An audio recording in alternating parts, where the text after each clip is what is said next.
The Lucifer series is based on a consciousness approach that is not suitable to humans with a serious psychiatric history or to individuals of an extreme conservative nature, violent personalities, dogmatic religious people, or the 400 white American men whose wealth, all totaled, remains greater than the combined incomes of the rest of the citizens of the United States. And to that last bunch, we don't care how much money you donate to the hungry. To everybody else, listen up. Buddha was probably the ultimate teacher. Jesus did his best, but it's a mess. In any case, science changes everything. Time to move on. You don't have to be the next Buddha, but it's time to accept the principles that keep the world spinning and get as real with that as you are able, because some bad stuff has happened, and is going to continue to happen until your current stupid civilization is recalled. Okay, Earthling? What part of that picture are you not getting? You are melting your own planet because you are a species apart and make no sense. It's over, folks. Get used to it.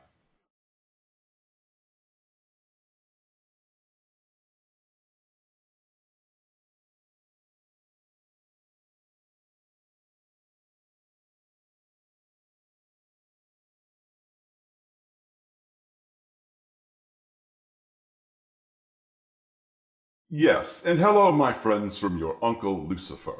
Good to be back. It is uncertain if I can be on hand as much as I once was, but I'm here today for the entire presentation. I'm afraid this is likely to be a longer than usual video. It follows two other talks by our producer Neil Fox concerning the key to Gurdjieff, with particular emphasis on the esoteric cipher to Beelzebub's tales to his grandson, or at least the cipher as the Lucifer series sees it.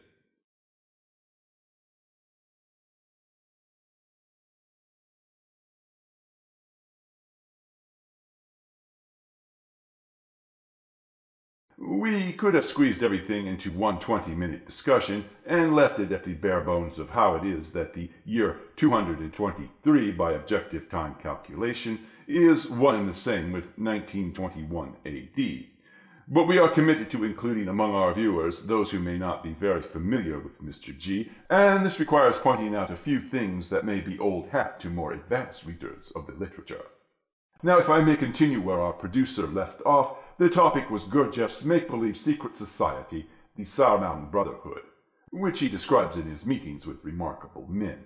Many Gurdjieffians, including the most conservative and fundamentalist, believe Sarmoung was simply G's way of pronouncing the ancient Persian word Sarmang, the Armenian way of pronouncing Sarmang.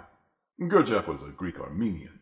As most students already know, Sarmang means either honeybee or one who preserves the doctrine of Zarathustra, or Zoroaster as he is more commonly referred to by English-speaking scholars. Zarathustra saw all conflict in the universe as a polarity between truth and falsehood, which would have appealed to Gurdjieff in terms of consciousness and awareness, while G would not have been as big on the ethical, black and white, good versus evil dualism expounded by Zarathustra.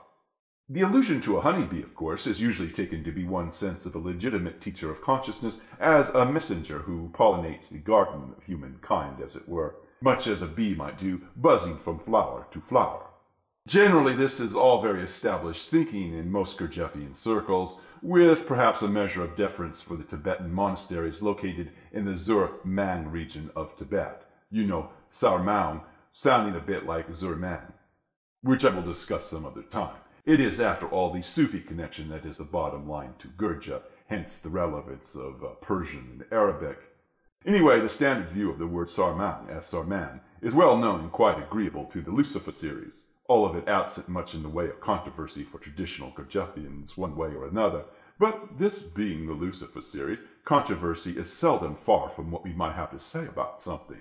And in this case, it gets back to the hard fact that both Persian and Armenian come with alphabets whose letters may stand for numbers. In the West, this is known as systems of gematria, while in the Middle East it is simply referred to as abjad numerals, meaning letter numbers. Now, with all this in mind, allow me to point out that Sarman features the numbers 60, 1, 200, 40, 1, and 50. Which sums to 352, whose digits total to 10, whose digits in turn sum to 1. Keep in mind that we are not expounding an advanced mathematical system here. We are chasing down a possible code, a pattern that connects the dots, so to speak. As it happens in the Pythagorean mystical system of number, 10 can be represented by a circle. Fox pointed out the honorable mention that Pythagoras gets in Beelzebub and the connection to the word semlios that Pythagoras is likely to have in Beelzebub's first chapter on the subject of the legendary lost civilization of Atlantis. A circle also represents the number 1 in Pythagorean mysticism, or rather in what little is actually known of Pythagorean mysticism or reputed to it. Then there is another aspect of a person's interpretation concerning Sarmoung that is as conventional as so much else that a student might say about it.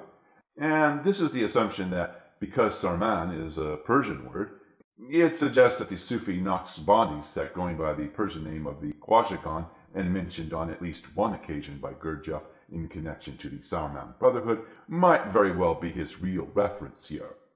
In a recent Lucifer series video called Gurdjieff in Sufism, Fox has already brought up the obvious influence of the Naqshbandi Sufis on Gurdjieff's philosophy, which, as I say, is well established among Gurdjieffian traditionalists and is not considered at all controversial. So then, the actual Persian involved with the word that English speakers call Khwajagan is Khwaja. By the logic of the Persian abjad numeral system, Khwaja involves only 3 letters that stand for numbers. Those numbers being 6, 1, and 5, all of them incredibly relevant to G's octave system, his so-called ray of creation chart mentioned in Fox's previous webcam, of which the diagram that will be forming before your eyes here on the screen is only too germane. The sum, of course, is 12, whose digits sum to 3.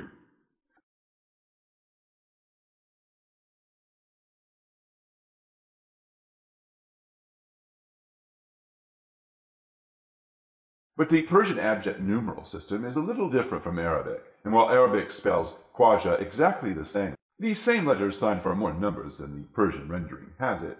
Thus, Khwaja in Arabic features the numbers 6, 1, 3, and 5, which sum to 15, whose digits total to 6. And there you have it, the Enneagram.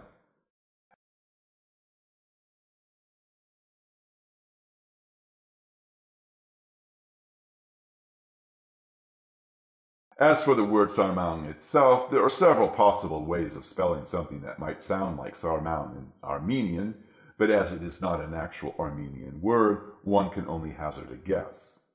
Just now, however, let us turn to the Russian spelling of Sarmoung. After all, Meetings with Remarkable Men was originally dictated in Russian, and so it is possible that Sarmoung, as it is known amongst English readers, was simply transliterated from what you see here.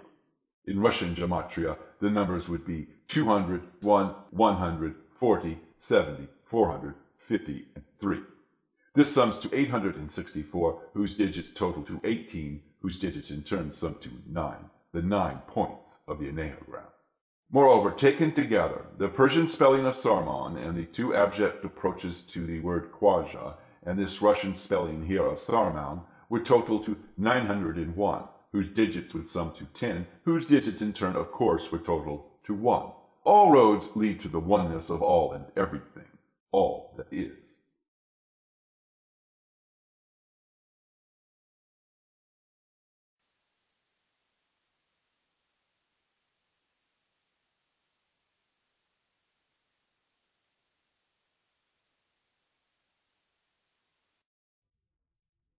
So anyways, let's say you're doing a walking meditation, you're centered, your body is aligned with the rhythm of your environment, and things are going well, and your emotional center is reasonably mellow and lucid and flowing, and everything is working with the present moment as you're walking up a cliff, as I did years and years and years ago when I lived in the outskirts of Felton, which is a kind of little mountain village above Santa Cruz, California. And I was walking up this hill and I was contemplating the year 223 by objective time calculation. And what I was doing was bringing a Kabbalistic interpretation of it, the kind I discussed in Beelzebub's Tales to his grandson, 5 and 6, I believe those are the numbers. And I was thinking time-space continuum. I was meditating on reciprocity and movement, The number 3 represents movement, and Gurdjieff, it represents the principle of movement, which is the negating principle, the affirming principle, coming together and reconciling into a final synthesis. And I was meditating on all of this, and everything was kind of just working that day. Everything was just coming together that day. And I walked up a hill that normally took me about 20 minutes. And what I took like what seemed like maybe 3-4 steps, and I was already up on top of the hill. You know, it took place inside of the interval of a few breaths as far as my experience of that moment in time goes. And I'm sure if anyone had been observing me, it would have taken me 20 minutes to walk up the hill. But for me, it was just a few steps, and I was there. I was only, I was surprised and kind of in awe that this had happened. And I went back to my house where I was living with my best friend and his girlfriend. And I just sort of mentioned it casually, like, wow, this happened. And, at Santa Cruz, everybody's just very accepting of people's experiences. You can be very open about stuff like that. It's a 60s environment, or it was when I was there.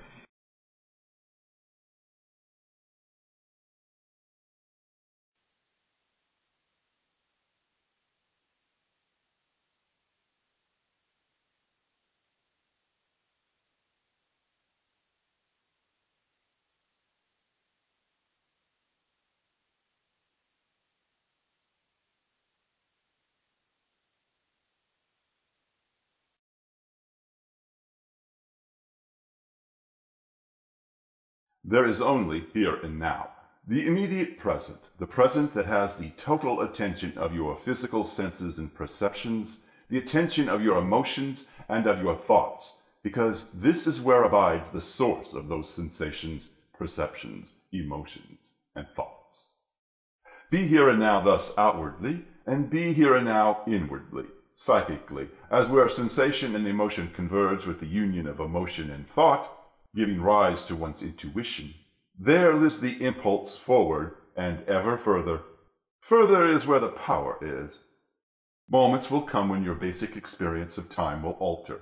You will begin to realize firsthand that time is utterly relative, and because space has no meaning outside of time and vice versa, this will be the beginning of realizing that your sense of reality itself is utterly relative as well. This is what Beelzebub is getting at in the chapter called The Relative Understanding of Time. This chapter is the only reason Fox kept returning to Gurdjieff, even though he was continually getting fed up with the old man and walking away. But since that day in Felton, Fox has occasionally experienced events far more unusual than the one he has just recounted. Indeed, events that the public at large would consider physically impossible. Just as he has had encounters of a kind that one never talks about. And perhaps so will you, dear viewer, but only when you accept and learn firsthand just how completely relative so-called reality is. The trick is to not lose your mind in the process. It helps to have a sense of humor with it, and keep to your heart, assuming you have a heart, or give up. The choice is yours. Thank you for watching.